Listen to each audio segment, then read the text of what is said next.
In the Brihadaranyaka Upanishad, then that statement is actually given there, that Amritatvasya nashasti vittena.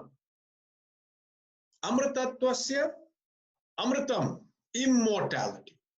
Immortality, moksha, ultimate fulfillment in life, perfect happiness. Yeah. This perfect happiness, this final beatitude is not possible via vittam, wealth. And thus, why has Sri Adi Shankaracharya taken up this thing to talk about this aspect of wealth? Because wealth is something that obviously preoccupies a lot of our thinking.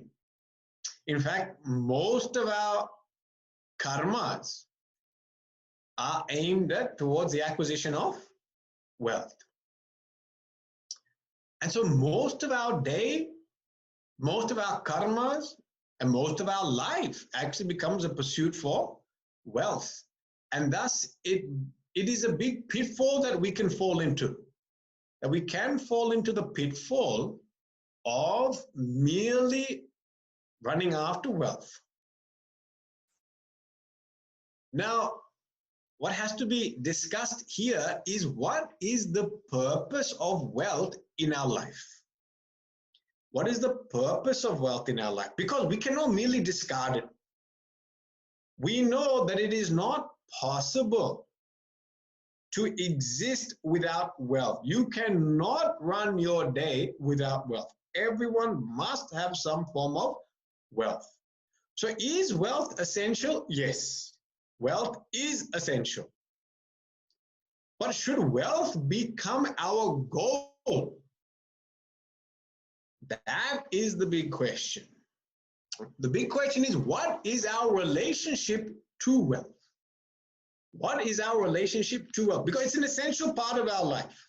But we should know what is its purpose. Because when we don't know what its purpose is, all of a sudden it starts moving up the ladder of importance in our life.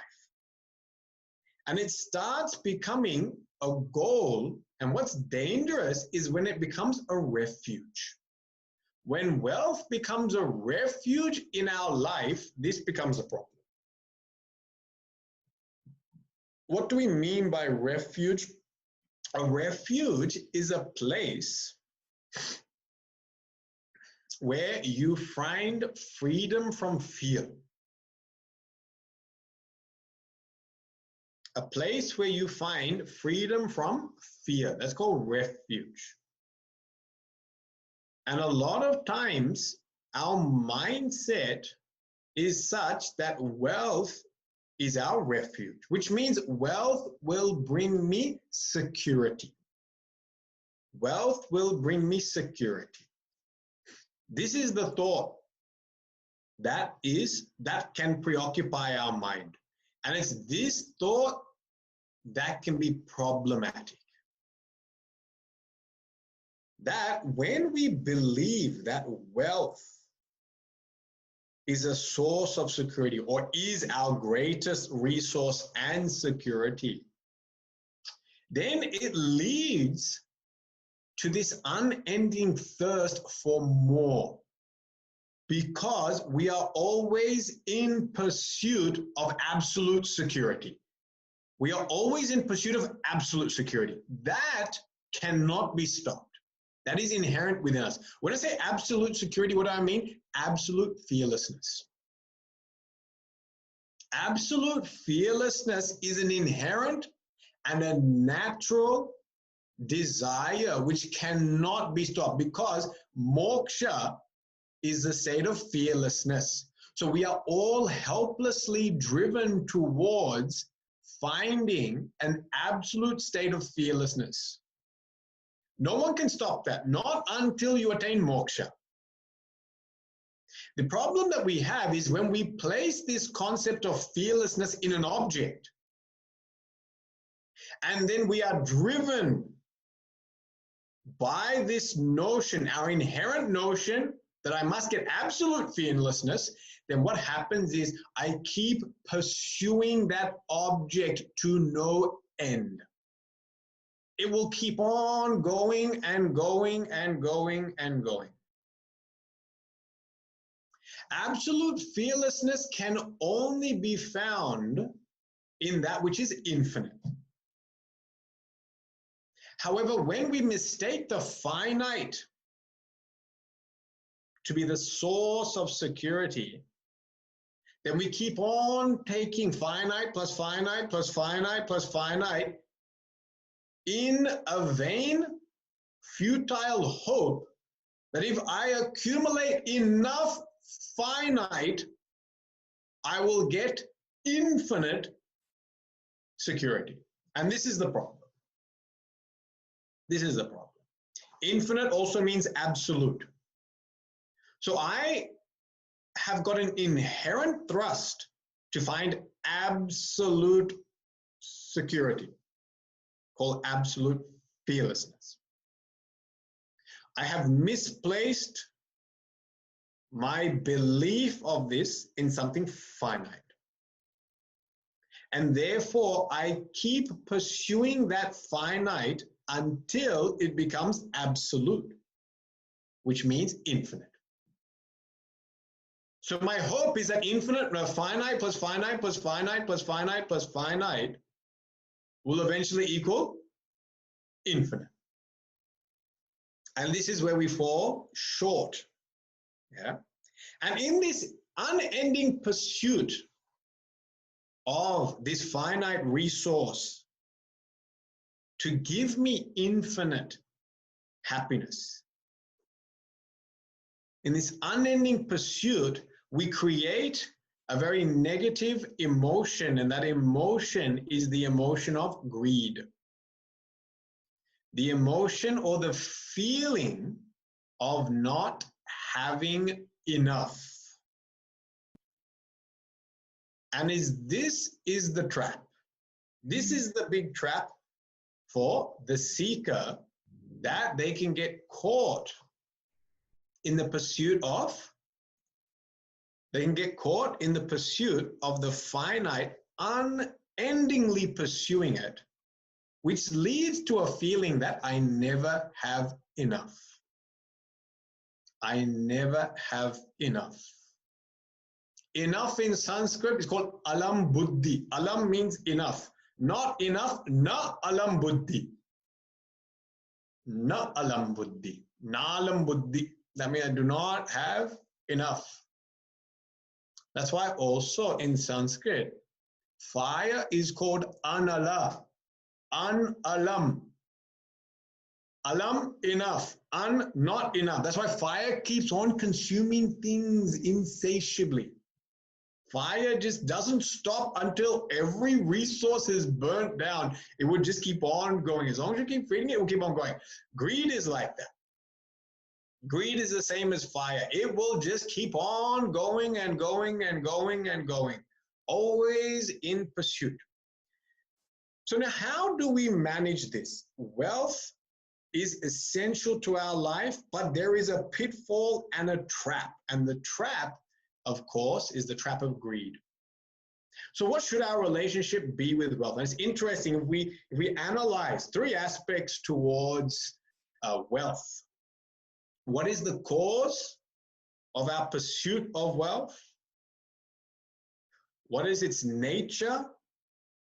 And what is the result? Whenever you want to analyze something, you always analyze these three things. What's called hetu, the cause, swarupa, the nature, and phala, or karya.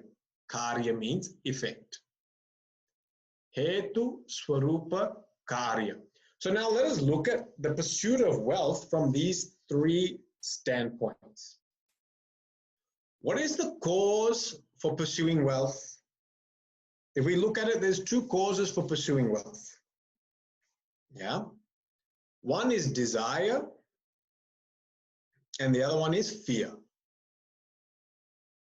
When we say desire, what do we mean? Desire means the desire to attain money so that we can get desirable things.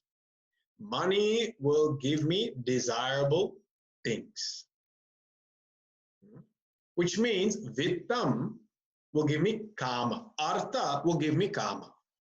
Kama. So desirable things is called kama. So I can increase my material standard of living. Yeah, money certainly allows you to do that. We cannot deny that money alone allows us to increase our material standard of living. Yeah, material standard of living means what you possess, and how you live. Yeah, so money can do that. So one prompter for money is the desire to change my material standard of living. The other prompter is fear. Like I said, the fear of insecurity. The fear that if I don't have this, I am going to suffer difficult times. That without this money, I will suffer. I will have to endure hardships. Therefore, in this second notion, driven by fear, in the second notion where you're driven by fear, you have taken money to be sharanam. Money is a refuge. In the first notion, money is a means to acquire desirable objects. So there is a difference between these two. So some people, you will find they are driven by karma. Their pursuit of artha is for karma. So when they get money, they spend it. They don't hold on to money. They spend it. It comes and it goes. The minute they get it, they buy something fancy with it. They use it to go out. They enjoy fancy food. They are spendthrifts. Money never stays in their hand. It goes. But invariably, obviously, in this scenario, they're spending it for themselves. Yeah? So the minute some money comes, get a new jacket. Get a new pair of shoes. Why? Because it was on sale. Because it was on sale, I have to buy. And some extra money is sitting there. Let's just buy it only. Yeah. So all of a sudden, standard of living starts increasing because as you keep on spending that money and enjoying greater comforts and luxuries, we can become accustomed to them to the point that it becomes difficult to let go of them. So one prompter is the prompter for increased luxury comfort and therefore the desire to change material standard. The second person that you'll find, he's motivated by the second one. He's motivated by fear. So this person will accumulate lots of wealth but not spend. This person will hoard because he'll believe by hoarding this wealth, security is assured. So this person doesn't spend. This person keeps on just accumulating wealth, yeah, and keeping that wealth locked up. Keep it locked up. Yeah, don't spend it. Keep it locked up somewhere. Yeah.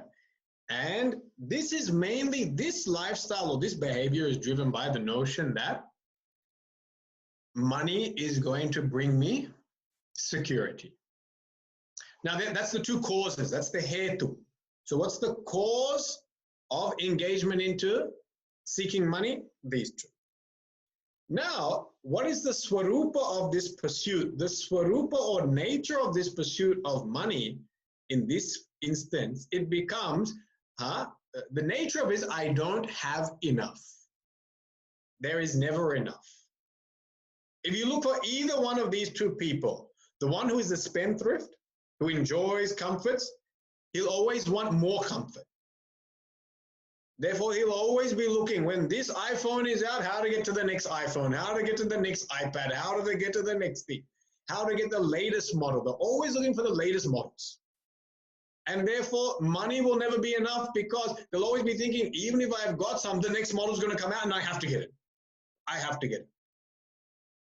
So again, the nature of that lifestyle becomes one of insufficiency. Yeah, that I feel like I don't have enough. Of course, for the person who is already seeking money for security, we already explained that they're always going to feel inadequate. They're always going to feel there's never enough, because the finite can never give you the type of security that you're seeking. The type of security we're essentially seeking is absolute security, which can only come from the infinite. So the second person who doesn't spend money but hoards it will also feel he never has enough. Will learn to dream of disasters and conjure up imaginations of terrible catastrophes in their life, which will justify hoarding more wealth.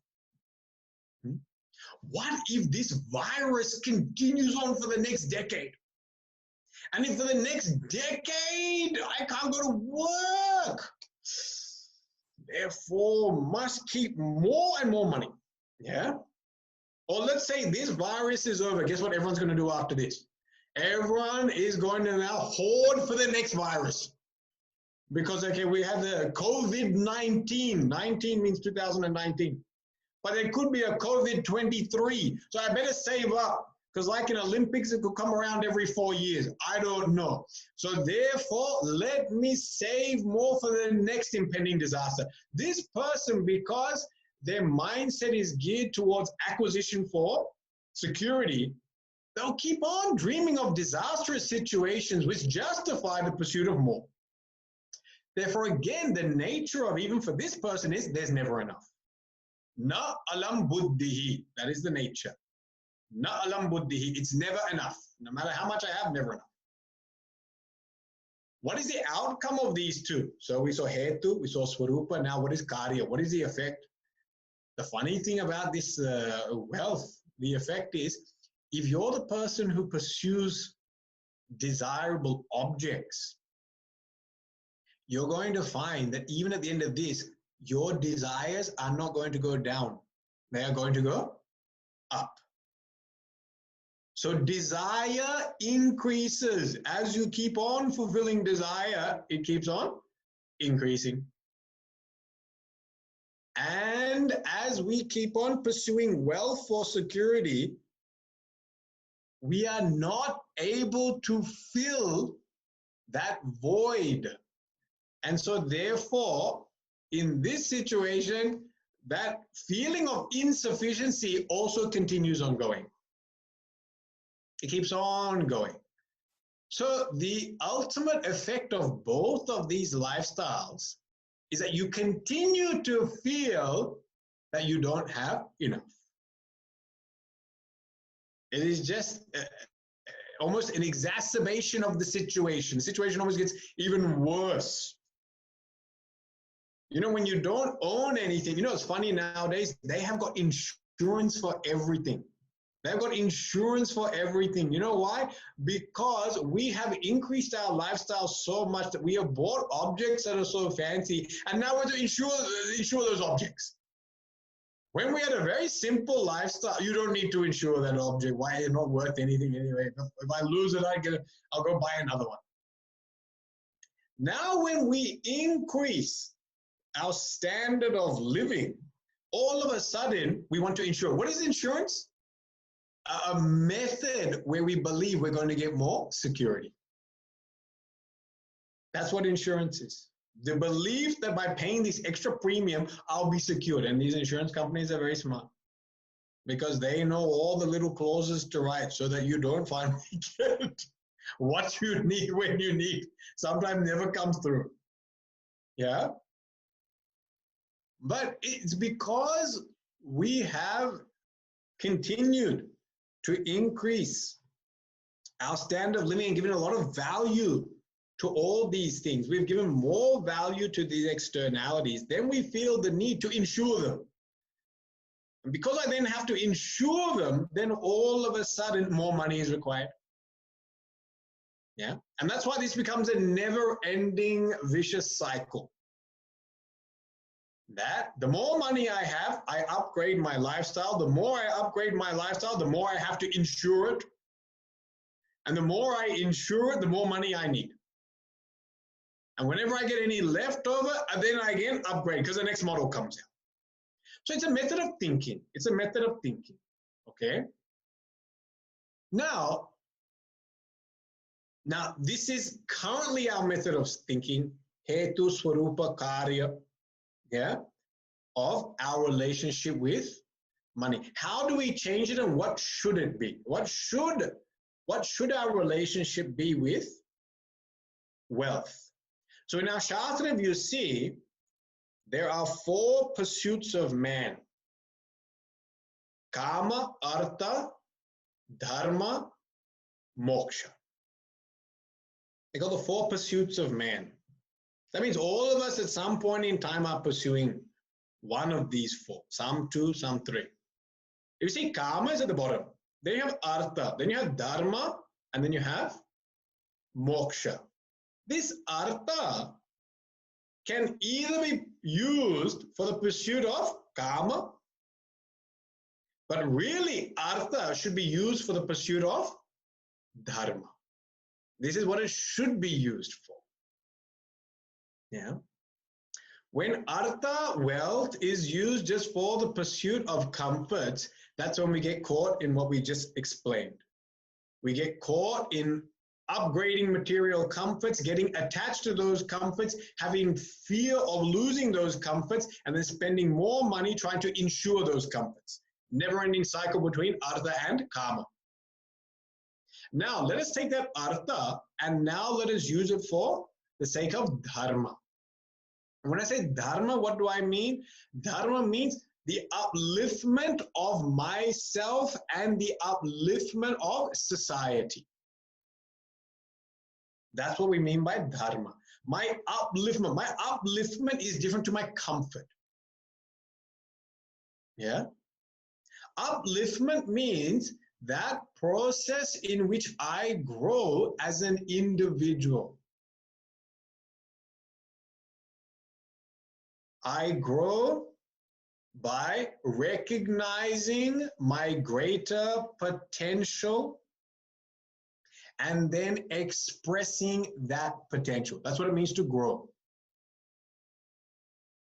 Recognizing your greater potential and then expressing that potential. That's what growth means. Growth doesn't mean now that I've got a larger house or I've got a fancier car or I live in a greater suburb or that my children have become doctors and lawyers. This is not the definition of growth. Growth means I have to recognize more and more potential and value within myself, and then I have to bring that potential out into performance, to bring that out.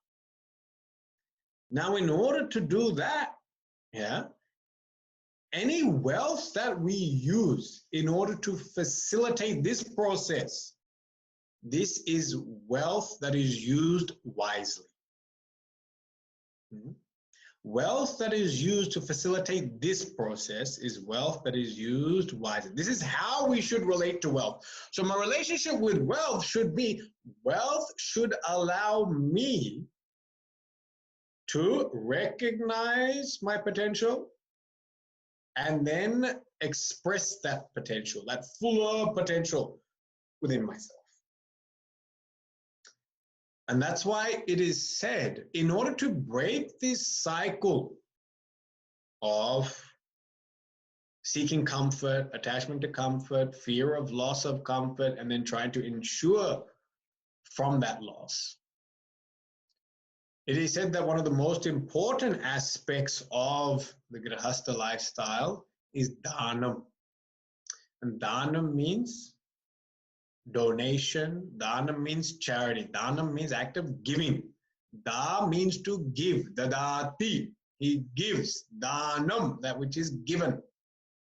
The act of giving.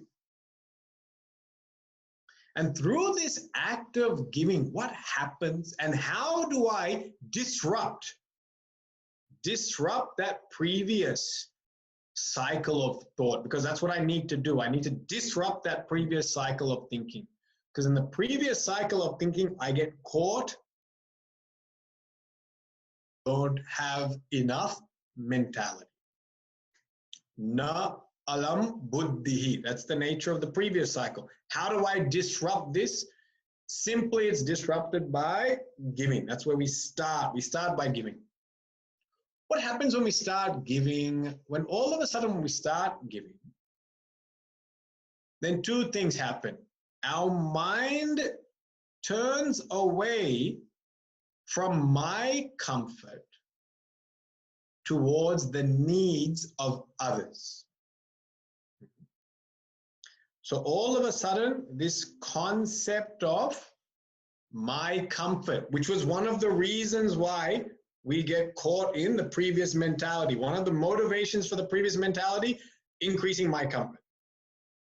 When I start thinking about dhanam, all of a sudden I start thinking about what are the needs of others.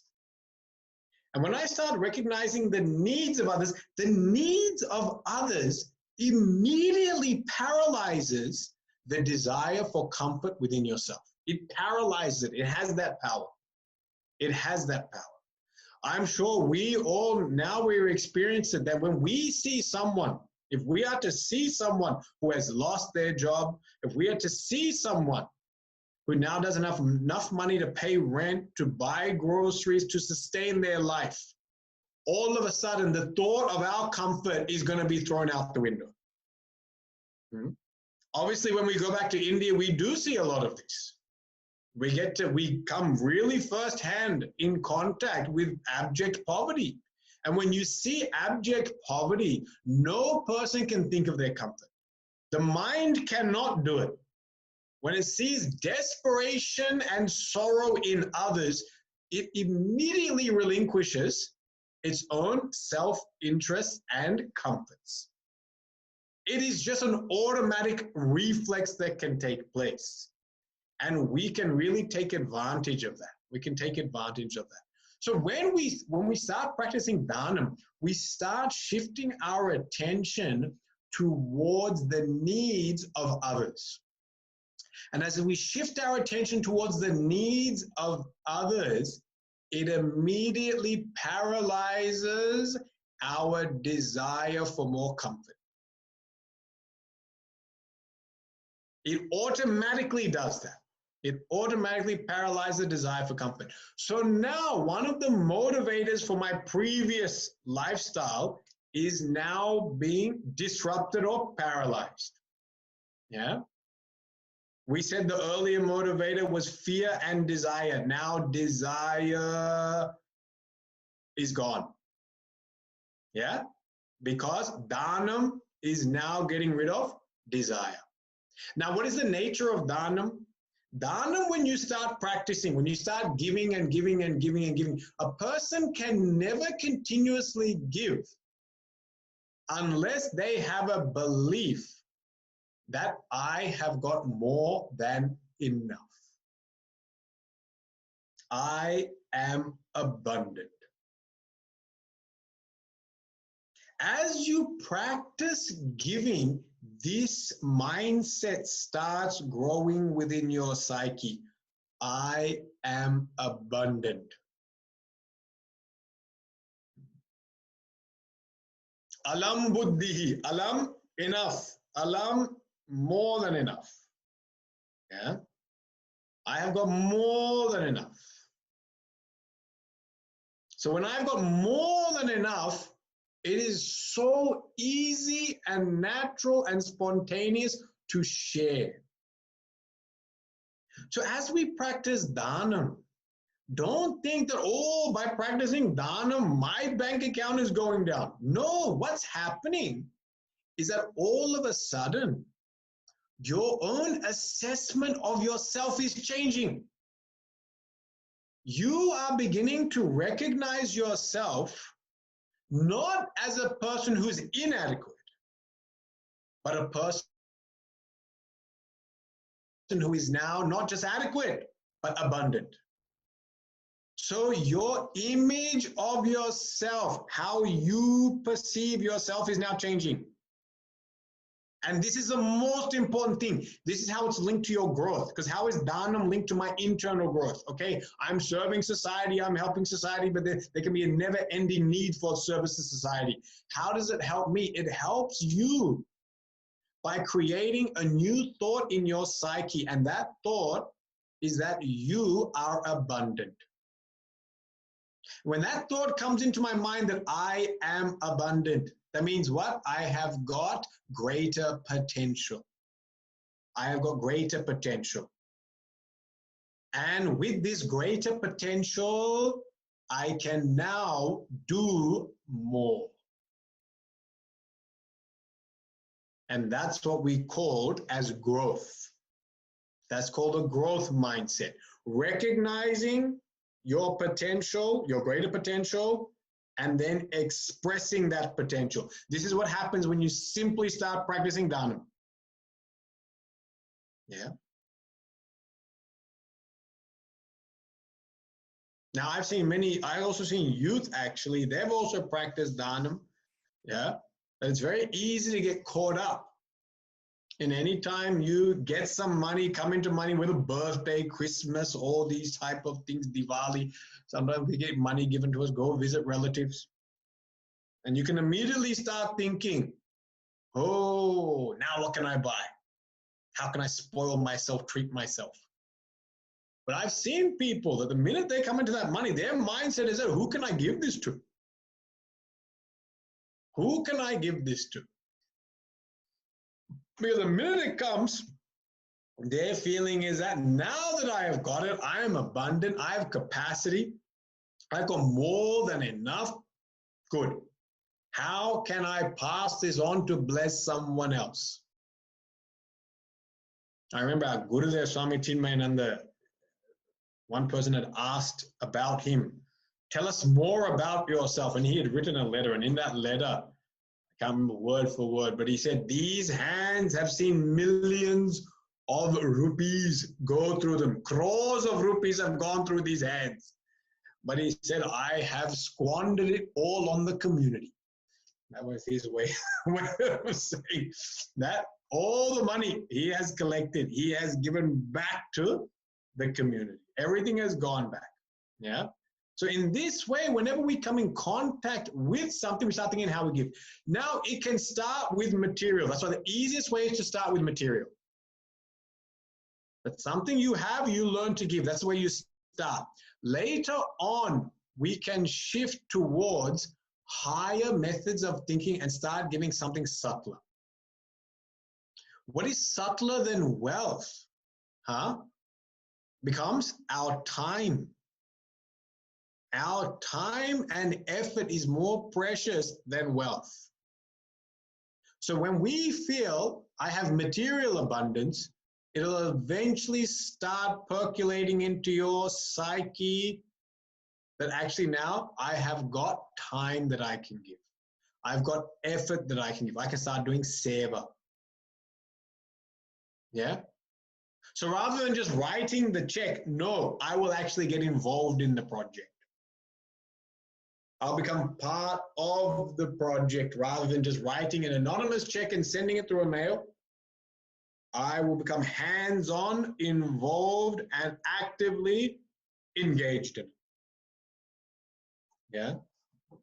And in this way, all of a sudden, and I tell you now, any organization, volunteer organization or NGO, would rather have people's hands and arms and legs than just our Chinmaya mission Melbourne. We run about over 40 classes. There is no chance that I can run 40 classes a week, even if I had all the money from everyone. To run 40 classes, you need 40 teachers. And it's because teachers get involved with arms and legs and service and administrators and people that do maintenance and people across all the board. Therefore, any organization is able to grow. So higher than just wealth and material goods actually becomes the gift of your time and effort. And here, I just saw this today, quite fortuitous. It was on my bookmark when I was reading this book. And it says, any project becomes a great success if some people give their life to it. Any project becomes a great success when some people give their life to it. I was just reading a commentary of Vivek Chudamani, and that was the bookmark. You see how it's come out? Yeah. That all of a sudden this abundance mentality has to shift from our wallet, and it has to shift into our arms and legs. I myself will get involved. And then beyond arms and legs, it must move towards head and heart. At the level of our head, start sharing knowledge and wisdom with people. Sometimes you may not have it, therefore learn it.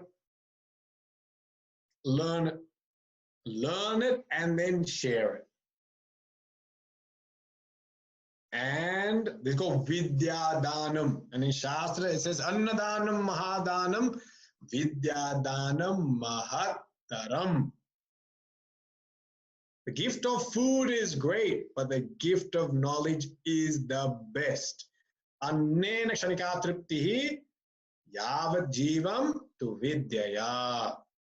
Why? Gift of food gives a person Kshanikam Triptihi, momentary happiness. It will take care of them. But gift of knowledge lasts them throughout their whole life. Famous saying, rather than give a man a fish, teach a man how to fish. Give a man a fish, feed him for a day. Teach him how to fish, feed him for the rest of his life. So now the gift of knowledge becomes high. How can you be confident to share your knowledge? You have to feel abundant. You have to feel abundant. You have to feel I can. And the same way, the gift of heart. Give love. Rather than demanding love, expecting love, seeking great treatment, learn to give love. Yeah. These become the two highest things we can give to people. Love and wisdom. Love and wisdom. When I say wisdom, not lectures that you aren't following. Don't start lecturing your kids and saying, oh, I'm giving Vidya Dhanam. Every day I give Vidya Dhanam to my children. The problem is they don't want to listen to it. They keep turning the lecture series off. You have to live that knowledge. Only when you live that knowledge, then you can actually give that gift. So if we see what's happening here in this process, I start by giving wealth. And by giving wealth, all of a sudden my mentality changes. My mentality that I don't have enough starts changing to actually I have more than enough. And when this mentality changes, I have more than enough, then it starts shifting from merely wealth towards time and effort.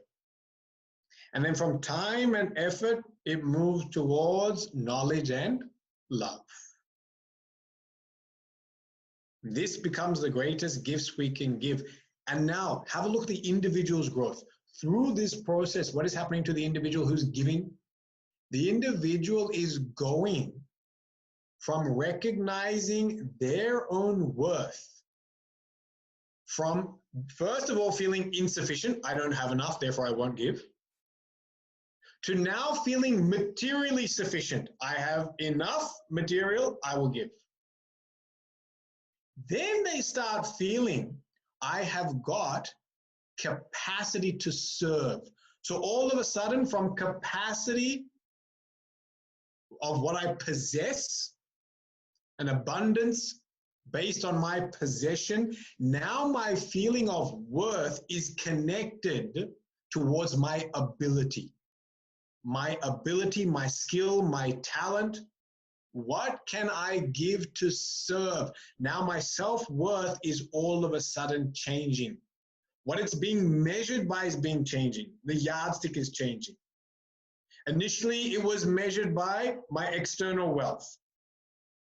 And now my self-worth is being measured by my ability and capacity, my skill and my talent. And the highest level is when your self-worth according to your amount of love and wisdom within you. The clarity of your knowledge, the inherent wisdom that I am infinite. I am not a finite jiva that is begging for things, but I am the infinite Atma, which is Paramatma, and that infinite has got endless amount of love, joy, ananda to bring. And you see how the growth of the individual is taking place. All this is happening through dhanam. That through dhanam, the individual is learning to grow to their fullest potential. And here what happens is, as we grow in this method, and as our potentials, we start to recognize and we start to express, what happens? We start shifting our faith and security.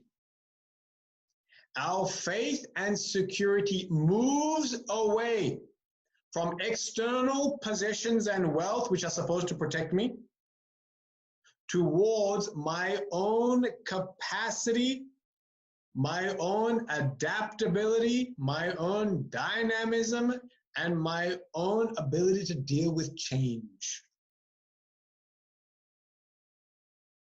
This becomes your true refuge. Recognizing your own infinite potential, that becomes your true refuge, not wealth. And now if you see this, what has happened? This thought now disrupts the other thought that was there. What was the earlier thought? The thought that I need money for security. We said that we had two causes for pursuing money and getting caught in greed or the feeling of insufficiency. One was desire and the other one was security. Money is my refuge. As you come to recognize your own infinite potential, unlimited potentials, all of a sudden your refuge will shift away from the objects around you towards your own ability, capacity, and dynamism. And on Wednesday, we had Hanuman Jayanti, and I talked about what is the glory of Hanuman Ji. Why is Hanuman Ji so great? Because Hanuman Ji is the most adaptable sevak of the Lord. He could serve the Lord next to him by carrying him on his shoulders, taking him up towards the top of Rishyamukh Parvat, crossing the Setu Bandh. He carried Bhagavan on his shoulders. But he could also serve the Lord from a distance. He left Sri Ram and went with the search party in pursuit of Sita. He left Sri Ram and went all the way to get Sanjeevani Bhuti to then save Lakshmanji. He could serve the Lord whether close or very far.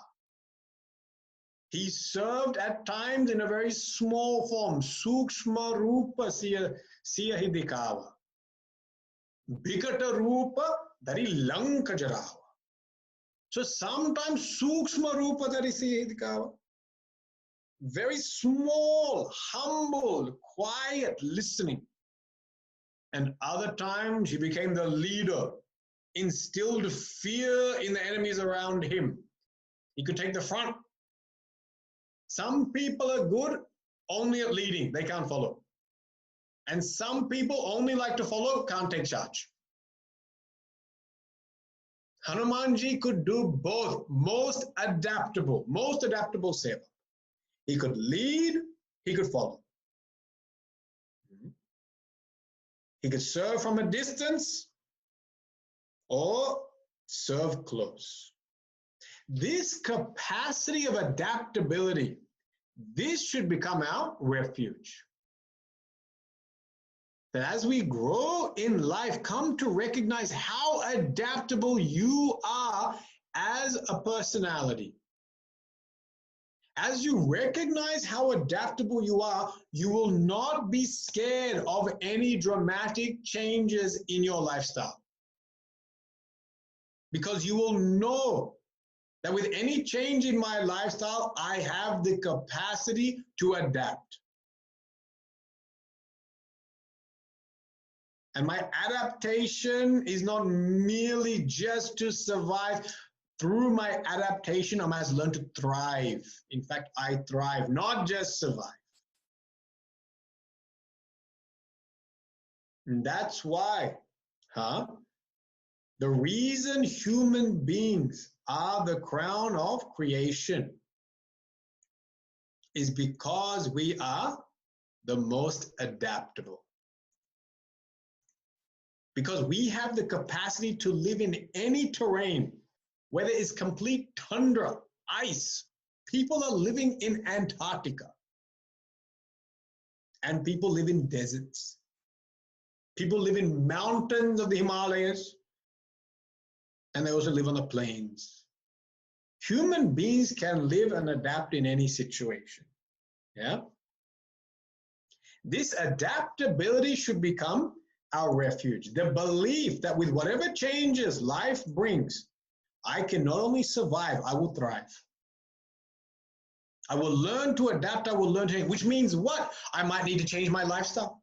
I might need to change my level of comfort. It might increase sometimes, it might also decrease sometimes. It's fine, I can adapt. Yeah? So maybe now I can't work at my office where I have undisturbed, beautiful environment. Now I have to work at home with two chunnumunnu ankle biters running around, causing endless amount of noise. Doesn't matter. You'll learn to adapt. Work in the family, work at the office, wherever you have to go. We must learn to adapt. So as we practice dhanam, dhanam helps us to recognize our greater potential to give, and our greater potential to adapt. I look at all our Bal Vihar teachers, and it's the same conversation I have with all of them when they start. Every Bal Vihar teacher starts with the same conversation. When I ask them to teach, they say, Swamiji, I don't know anything. I can't teach. Please don't ask me to teach. I don't know anything to teach the children. And I say, I don't need you to know anything now. We have books. The books are written. All I need is for you to have the willingness to share that. You read the book. You digest it, and then you regurgitate it to the children. Like those birds, they eat and then they regurgitate to the children. Like that. You do that. That's what's required. They all start off with the feeling that I can't do it. And then after 1 year, they start realizing that children are paying undivided attention to them while they're telling a story. That children are actually memorizing what they say. And after 2 years, the child comes back and says, no, auntie, I wanted to do that, but then I remembered what you said in class 5 years ago. And you, the auntie, can't even remember what you taught in the class 5 years ago. And the child spits it out. And you say, wow, how amazing is that? All that has taken place because you have come to discover a greater potential within yourself. And now with that greater potential, you have learned to give. So in this way, the simple act of giving, even if it starts at a physical level, it should then move towards our effort, our arms and legs and skills, then towards our head and our heart. It helps us to recognize that we are people of tremendous potential, tremendous capacity, and tremendous adaptability. And when you recognize this, this becomes your sharanam. Make this your refuge. Don't make wealth your refuge.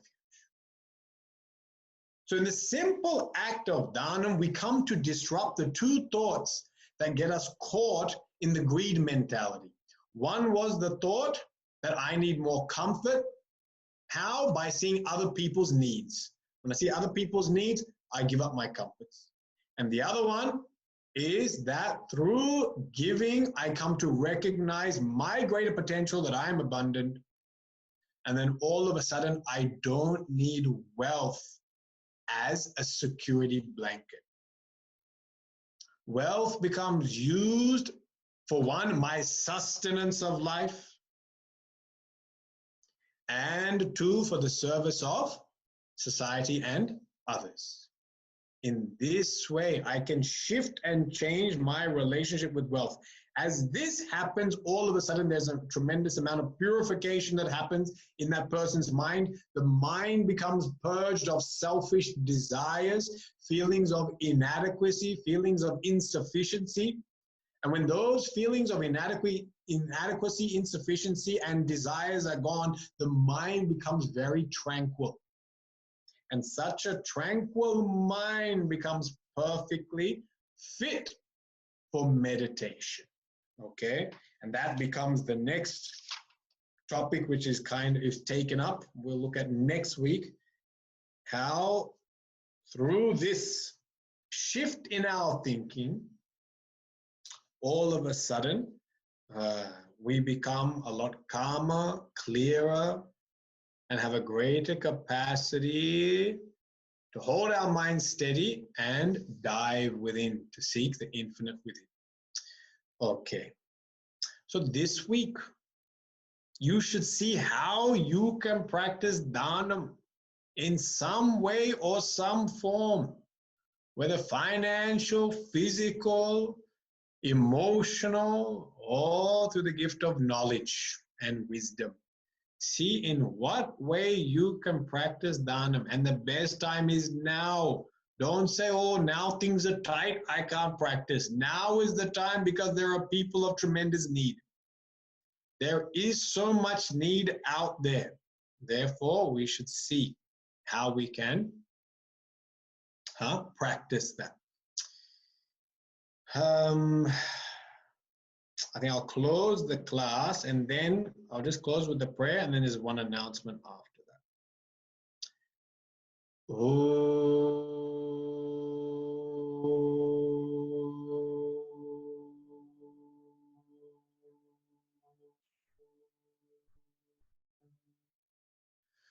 Purnamada Purnamidam Purnat Purnamudachyate Purnasya Purnamadhaya Purnameva Vashishyate. Om Shanti Shanti Shanti. Hari Om Shri Gurubhyo Namaha. Hari Om.